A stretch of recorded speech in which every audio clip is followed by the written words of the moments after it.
les amis, bienvenue. Alors aujourd'hui, nous allons regarder vos énergies pour la fin du mois de janvier 2026. Allez, c'est parti. Alors, pour vous les taureaux, pour cette fin du mois de janvier, ok, alors est-ce que c'est vous? Oui, probablement. Ça peut être une personne en face de vous, c'est pour ça que je dis ça. Là, écoutez, c'est plutôt pas mal. On parle de confiance en soi, on parle de stabilité, on parle de concrétiser ses projets, etc. Donc ça, c'est plutôt bien. Si c'est quelqu'un en face de vous, c'est quelqu'un qui peut être un peu plus âgé, c'est quelqu'un qui peut représenter une certaine forme d'autorité, peut-être professionnelle. Ça peut nous parler également d'une personne qui représente, vous savez, comment dire, un rôle parental. Allez, on va voir la suite. Oh, dis donc, on a un duo hyper fort ici, hein. L'impératrice et l'empereur côte-côte. Bah dis donc, ça fait plaisir, hein. Pour moi, l'impératrice, c'est plutôt vous, du coup. Encore une fois, ça peut nous parler de parentalité. Ça peut également nous parler de confiance en soi. C'est un peu les mêmes thèmes, sauf que là, c'est plutôt une énergie féminine et là, c'est plutôt une énergie masculine. Mais dis donc, c'est un duo extrêmement puissant, notamment dans le travail, hein. On est sur vraiment... comment, à deux, on est plus fort. Vous voyez, c'est un petit peu l'idée. Mais avec le valet d'épée, on peut nous parler aussi de lâcher prise, que vous lâchez prise sur quelque chose. On va évidemment voir la suite sur ce duo extrêmement puissant. Ça interroge. Les cartes, elles sont glissées ici, elles ne sont pas sautées. Donc, on reprend. Oh là là là là, mais les taureaux! Bon, bah écoutez, là, on est vraiment sur un duo très fort, d'accord? Un duo très fort qui fait équipe. Et cette équipe, elle est solide, quoi, hein. Ça peut être dans le professionnel, autour d'un contrat, peut-être un contrat qui se fait. Ça peut être évidemment dans un volet plus sentimental, familial, autour d'un mariage, d'un duo qui souhaite s'engager. Et pour autant, j'ai quand même le valet d'épée. Donc, on sent que vous êtes plutôt dans le lâcher-prise par rapport à ce duo. Bon, encore une fois, on va voir la suite.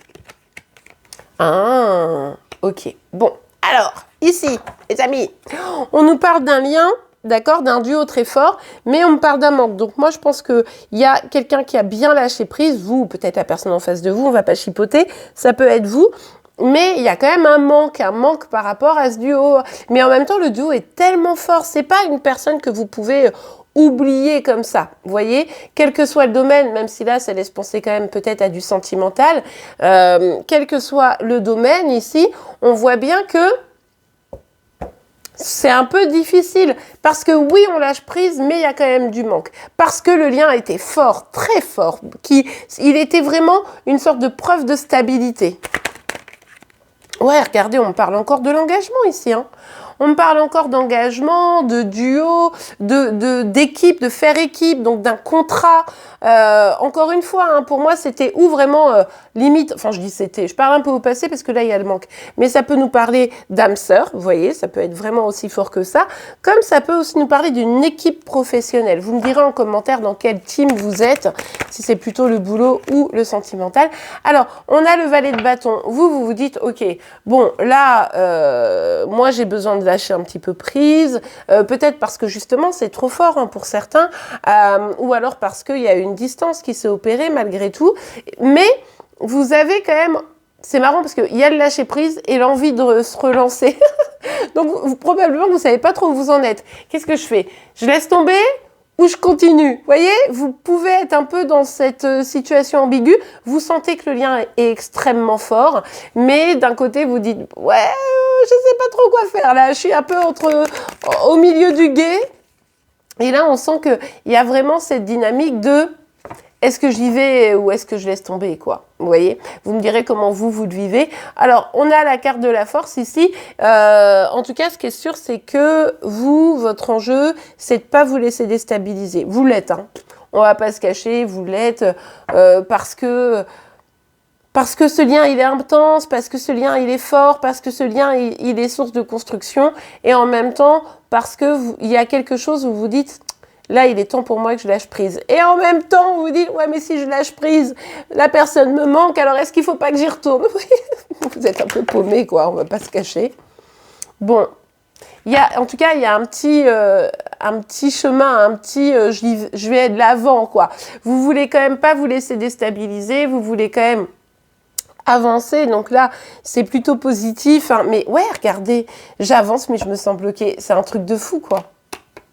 En fait, c'est comme si cette personne en face de vous, elle était synonyme de stabilité, peut-être liée au pro hein, d'ailleurs, mais voilà, elle est synonyme de stabilité, elle est synonyme de pouvoir créer des choses, etc. Donc ça, c'est plutôt chouette.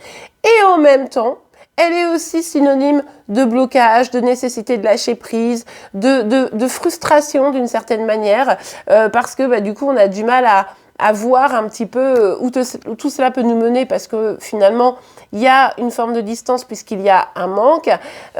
Donc voilà. Mais vous n'êtes pas certaine ou certain de vous parce que regardez, tout ce qui est en mouvement, c'est du valet. Donc le valet, c'est petit, c'est un peu timide, on se pose des questions, on a des doutes. Bref, c'est pas parfait, idéal ici. Je pense que vous avez encore besoin de prendre le temps de réfléchir à ce dont vous avez besoin, à ce que vous voulez vraiment pour peut-être en février mettre des choses en mouvement, mais de façon plus claire. Et bien voilà les amis, j'espère que cette guidance vous aura plu et aidé. C'est le cas, n'oubliez pas de la liker. Vous pouvez évidemment vous abonner pour être informé tous les jours de vos énergies par signe astro. En attendant, je vous souhaite une excellente journée, un très beau mois de janvier, en tout cas une fin de mois de janvier et évidemment une belle année 2026 encore une fois. Je vous dis à demain, au revoir.